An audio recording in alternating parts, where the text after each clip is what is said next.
warahmatullahi wabarakatuh. Dan selamat pagi buat teman-teman semuanya. Waalaikumsalam warahmatullahi wabarakatuh. Pagi luar biasa. Jadi pada pagi kami akan melanjutkan presentasi kami yang kemarin belum selesai. Jadi pertama-tama presentasi akan dimulai dari saya dulu, yaitu teman-teman tahu nggak sih pengertian dari kasus, pelanggaran, hak, pengingkaran, kewajiban, upaya warga negara, mencegah, serta lingkungan sekitar.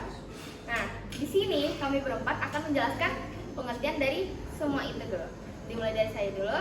Jadi pengertian kasus itu yaitu suatu tindakan, suatu masalah yang harus diselesaikan dengan melalui tindakan. Jadi kayak misalnya nih ada anak A. Nah si A ini mau masuk ke sekolah international school, tapi dia kayak belum fasih dalam berbahasa Inggris.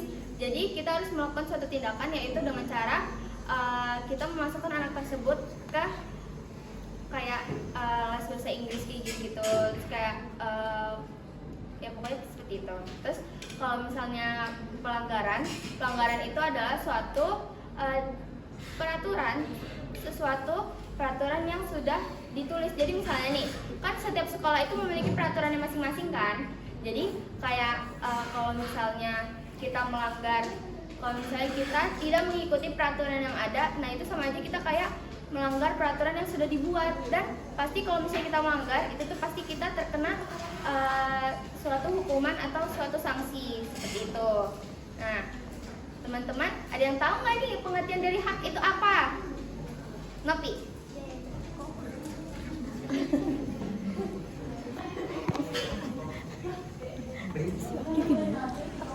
Perkenalan ya. Video ya. Perkenalkan, nama saya Novita Sari Manalu, saya dari kelompok 6. Jadi pengertian hak ini adalah kekuasaan seseorang untuk berbuat sesuatu atau sesuatu yang harusnya didapatkan seseorang. Contohnya itu yang sudah kita dapatkan dari lahir, yaitu hak untuk hidup. Ya, betul sekali. Jadi hak itu sama seperti yang diucapkan Nopi tadi. Hak itu kita dapatkan dari kita semenjak kita lahir sampai kita meninggal nanti. Hak yang pas lahir itu kayak hak untuk kita bertahan untuk hidup. Terima kasih Nopi. Pengertian selanjutnya akan dijelaskan oleh Risa. Selanjutnya ada pengingkaran kewajiban. Jadi pengingkaran itu merupakan sebuah kata yang diambil dari ingkar, yang artinya tindakan seorang atau individu yang tidak mau melaksanakan perintah yang telah disuruh. Lalu kewajiban itu merupakan sebuah tindakan individu atau kelompok yang terus dilakukan atau mengajak seseorang untuk melakukan kewajiban yang telah diberikan. Jadi jika digabung, pengingkaran kewajiban itu merupakan sebuah tindakan yang tindakan individu atau kelompok yang tidak mau menjalankan kewajiban yang telah disuruh. Selanjutnya akan dijelaskan oleh ada upaya ini disebutkan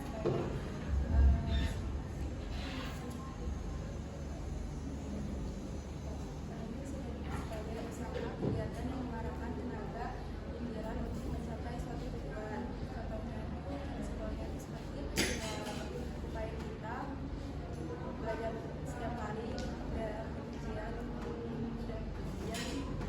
dengan nilai yang bagus atau nilai yang kita inginkan. Lalu ada upaya kita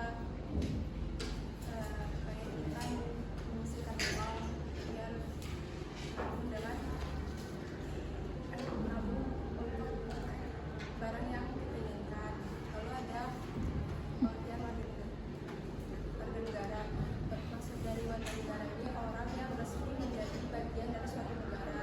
Mereka punya hak dan juga kewajiban. Haknya ini bisa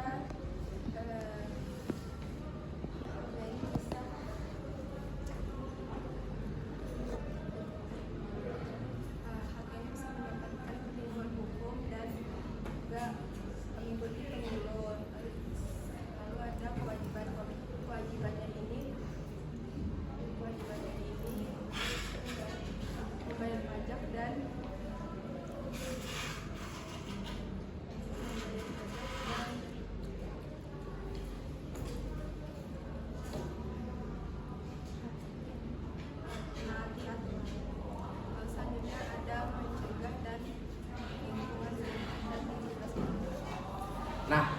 Jadi mencegah itu apa sih? Nah, jadi mencegah itu adalah tindakan atau perilaku yang kita lakukan untuk menghindari sesuatu yang akan merugikan kita atau yang akan atau yang memberikan kayak dampak negatif ke kita gitu. Kayak misalnya pas COVID kemarin kita pakai masker untuk mencegah kita tertular dari COVID-19.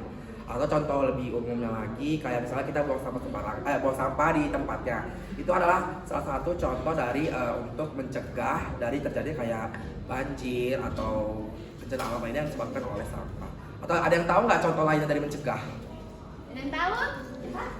Contoh lain dari mencegah, kan tadi aku sudah sebutkan dua tuh. Mungkin kalian tahu lagi contoh-contoh mencegah.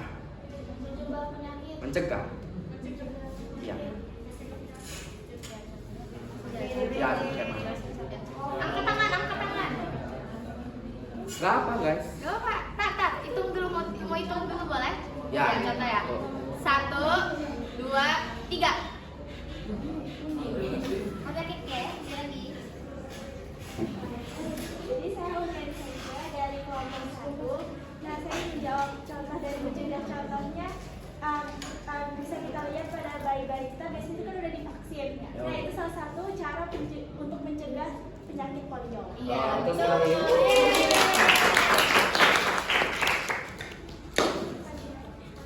Nah, kemudian itu ada lingkungan sekitar. Lingkungan sekitar itu apa sih? Jadi lingkungan sekitar itu sesuatu yang ada di sekitar manusia dan makhluk hidup lainnya, baik yang hidup ataupun nggak hidup. Biasa juga diartikan lingkungan sekitar itu kayak tempat tinggal makhluk hidup untuk tumbuh dan berkembang. Kayak misalnya kita di sekolah ini lingkungan sekolah, tempat kita mengembangkan ilmu kita, ya kan? Nah, terus next. Oh, Ada Undang-Undang Nomor 39 Tahun 1999 isinya itu tentang setiap orang berhak mendapatkan perlindungan dari orang tua, keluarga, masyarakat, dan negara. Lalu yang kedua ada setiap orang berhak bebas dari penyiksaan, penghukuman, atau perlakuan yang kejam, tidak manusiawi, merendahkan derajat dan martabat manusianya. Lalu yang ketiga ada setiap orang berhak untuk memperoleh keadilan dengan mengajukan permohonan, pengaduan, dan gugatan. Nah, gitu. Kita next ya guys. Jadi selanjutnya itu ada contoh kasus pelanggaran hak dan pengingkaran kewajiban di lingkungan warga, masyarakat, sekolah, bangsa, dan negara. Nah, jadi contoh kasus pelanggaran hak di lingkungan warga itu seperti kayak kekerasan dalam rumah tangga. Teman-teman ada yang tahu nggak sih kenapa kasus kekerasan dalam rumah tangga itu termasuk ke dalam pelanggaran hak? Ada yang tahu nggak? Wina? Coba aja. It's okay. Ya. Kenapa nama saya Dewi Sundani dari kelompok 8. Nah, jadi itu kenapa bisa termasuk jadi pelanggaran hak, karena dimana setiap manusia itu kan punya hak untuk hidup aman, tentram, dan damai. Itu udah ada dalam undang-undang juga kan kalau mereka tuh punya hak itu.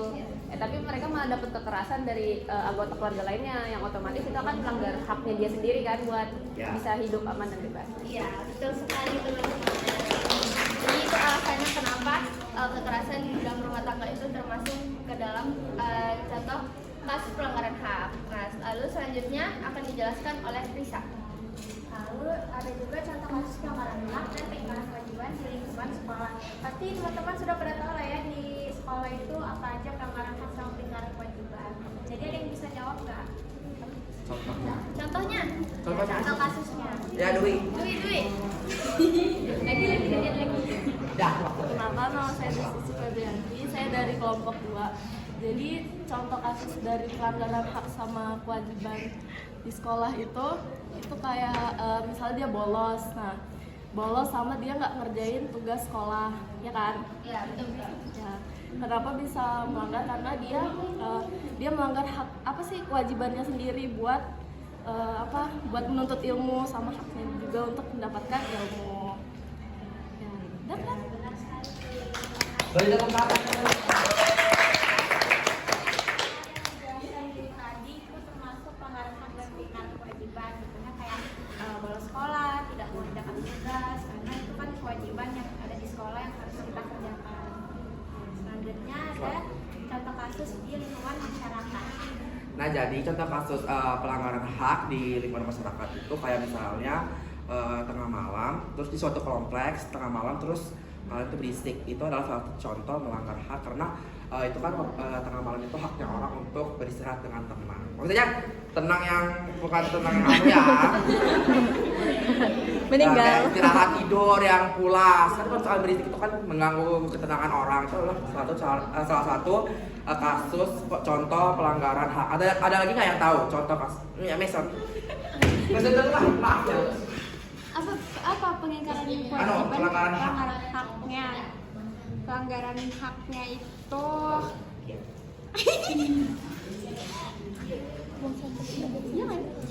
pelanggaran haknya itu dia kayak ini merusak lingkungan gitu kan, itu termasuk pelanggaran hak karena yang di lingkungan itu kan gak cuma dia aja, ada orang lain juga. Nanti maksudnya kalau dia merusak lingkungan itu kan mengganggu hak orang untuk kayak nyaman di tempat itu gitu loh. Nah, ya Dari kamu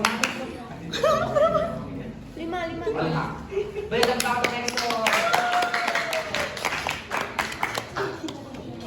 makasih fans. Kata aja nih. Next, kemudian ada pelanggaran hak bangsa dan negara yang akan dijelaskan oleh Ajeng. Yap.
Jadi teman-teman kita lanjut ke pengingkaran kewajiban di lingkungan warga. Jadi misalnya nih kayak ada satu ibu-ibu, satu kompleks gitu. Misalnya dia di blok A dan ada blok A dan blok B. Nah si ibu-ibu blok A-nya ini isinya ibu-ibu Bugis semua. Jadi satu blok itu isinya orang Bugis semua.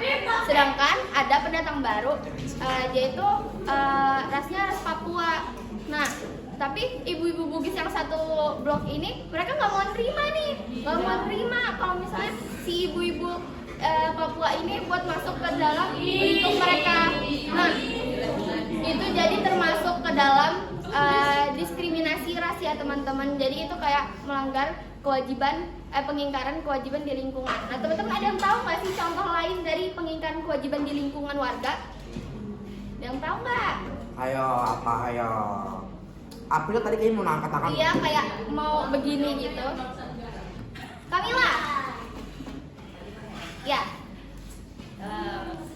Ya, nama saya Kamila Yasmin Afris dari kelompok 8. Jadi contoh lain dari pengingkaran kewajiban di lingkungan Ya, warga itu misalnya seperti tawuran, tidak menjaga kerukunan antar warga, itu kan sangat mengganggu ya. Harusnya dia setiap orang tuh wajib menjaga kenyamanan dan ketentraman semua orang, jangan kayak bikin onar gitu. Iya, betul sekali. Nah, itu dari yang disebutkan Kamila tadi adalah contoh lain dari pengingkaran kewajiban ya teman-teman.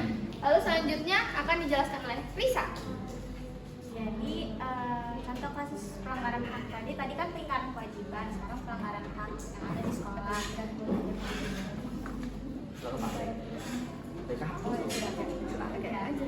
jadi contoh pelanggaran haknya itu misalnya ada tindakan kekerasan dari siswa sama siswa, misalnya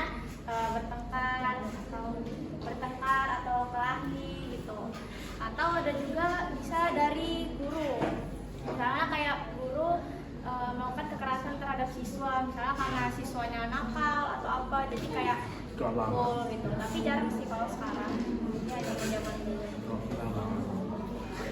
Terus Kemudian ada pengingkaran kewajiban di lingkungan masyarakat. Ini pasti kayak semuanya sudah tahu nggak sih? Jadi aku sebutkan beberapa aja ya. Jadi kayak pengingkaran kewajiban di masyarakat itu kayak misalnya kita buang sampah sembarangan, itu melanggar kewajiban untuk kita menjaga lingkungan kita tetap bersih, lingkungan masyarakat itu tetap bersih. Saya kira lagi seperti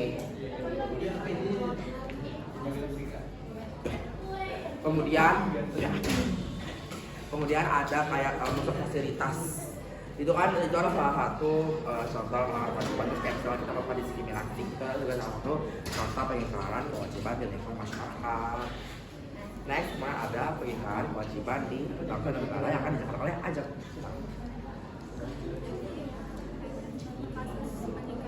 Diam kan?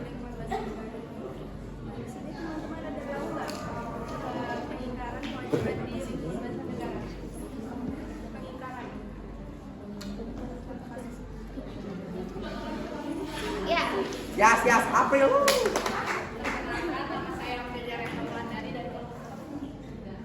Kami dari kelompok 3.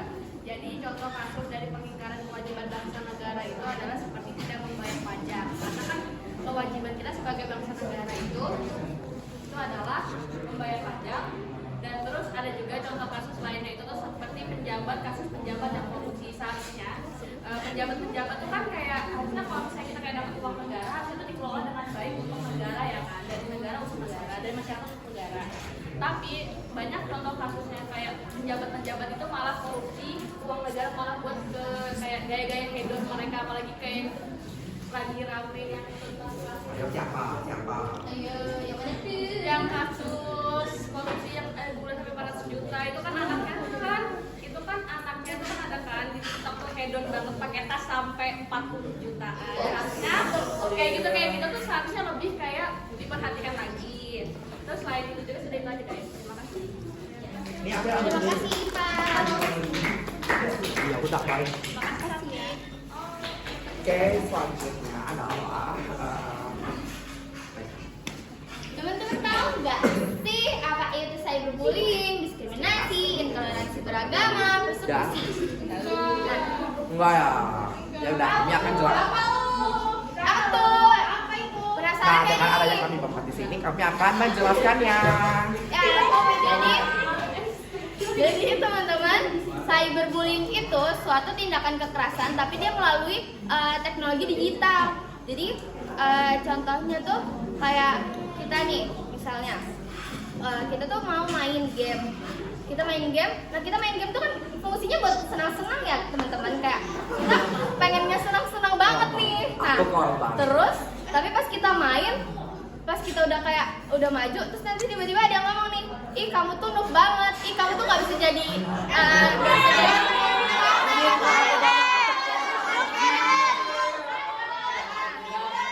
nggak bisa kayak gitu. Saya korban, saya speak up. Diam nggak? Nah kayak gitu. Jadi jahat banget. Oh my Ada god. fitnah, guys. Terus tuh contoh lainnya kayak misalnya ada orang yang menyebarkan informasi pribadi gitu loh. Jadi kan seharusnya dia harus nge-keep Toxic. informasi temennya ini sendiri. Nah, tapi suatu ketika dia benci sama si orang ini langsung disebarkan luaskan sehingga menyebabkan orang tersebut menjadi depresi. Nah itu kan kayak nggak boleh banget ya guys. Nah kalian ada yang tahu nggak sih kayak cyberbullying ini terjadinya sering di platform mana aja? Ada yang tahu nggak?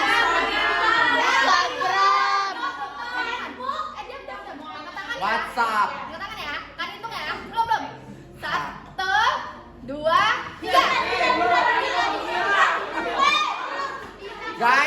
Guys, Kak yang tadi sudah maju, tolong berikan kesempatan kepada teman-teman yang belum pernah maju. Debbie mau? Ya enggak. Aku dong, please, aku dong. WhatsApp. Yang biasa terjadi di cyberbullying ini ada IG, TikTok, Twitter, dan Twitter. Laku ya? Ya, Twitter. Itu game itu juga bisa kan kayak Roblox.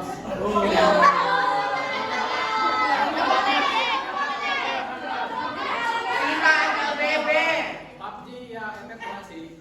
Ya, Ini bukan mencerminkan kita banget kan. jadi itulah. Jadi teman-teman yang disebutin Gaby itu benar semua ya. Tapi paling sering terjadi itu biasanya kayak di sosial media seperti Instagram. Nah itu banyak banget nih. Kayak makanya banyak yang bilang kalau misalnya jarimu adalah harimaumu. Kenapa ngomong gitu? Karena kayak dia tiba-tiba suka ngetik yang seharusnya faktanya nggak kayak gitu. Tiba-tiba mereka menyebarkan hoax. Kan kayak nggak boleh ya teman-teman ya. Tuh. Nah selanjutnya ada diskriminasi yang dijelaskan oleh Fatur. Habis banget aku. Nah, jadi diskriminasi itu adalah tindakan atau perilaku atau sikap yang biasa dilakukan untuk menjudutkan suatu golongan. Biasanya diskriminasi itu dilakukan sama yang golongan lebih besar atau mayoritas, dan korbannya adalah minoritas. Maaf ya, bukannya murtad, tapi contoh besarnya adalah Islam sama Kristen. Itu pasti sering banget terjadi kan? Kayak Islam diskriminasi sama agama-agama lain. Karena Islam itu mayoritas, atau kan jangan agamanya apa ya? Aduh nggak tahu. Ya ras kayak misalnya di kelas ini banyaknya Jawa, terus tiba-tiba ada orang Bugis. Bugis. Atau nggak yang paling sering banget terjadi itu misalnya kita di dalam kelas nih, terus ada yang matanya sipit, terus sering banget kalau bilangnya ini Cina. Nah, kayak gitu, itu nggak boleh ya guys. Kayak misalnya kalian bilang, hitam, ngapain lo di sini? Itu tuh contoh diskriminasi guys, atau enggak kayak misalnya iya ada sipit, emang nggak bisa melihat, itu juga adalah contoh diskriminasi. Korban. Selanjutnya ada itu relasi beragama yang akan dijelaskan oleh Ajeng.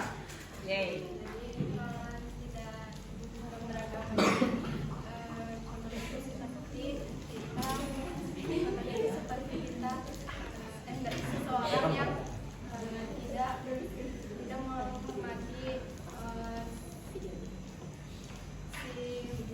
orang lain saat dia mau melaksanakan ibadahnya gitu. Kan di sini ada yang tahu nggak contoh lain dari intoleransi dan beragama ini? Ayo siapa? Pokoknya kayak excited sih. Iya. Ini seru tahu bahas begini tuh seru karena sering terjadi. Ya, kayak relate dengan kehidupan sehari-hari gitu loh teman-teman. Ya, enggak, Elsa. Diskriminasi, jauh. Kan saya Elsa di kelompok 8. Jadi apa sih contoh tindakan kita tuh tidak melakukan intoleransi beragama? Jadi contohnya misalkan nih, contoh ya teman-teman, contoh ada kelompok agama Kristen lagi menjalankan ibadah, tapi ternyata sekelompok Islam ini yang mayoritas lebih banyak orang tuh juga melakukan ibadah, dan mereka tidak memberi kesempatan kepada orang Kristen untuk menjalankan ibadah mereka, dan mereka kan biasa orang Islam itu kalau lagi selamatan dan segala macam itu pasti ada apa gendangan gitu segala macam kan. Nah, dan itu tidak menghormati agama Kristen yang sedang melakukan ibadah juga seperti itu. Thank you.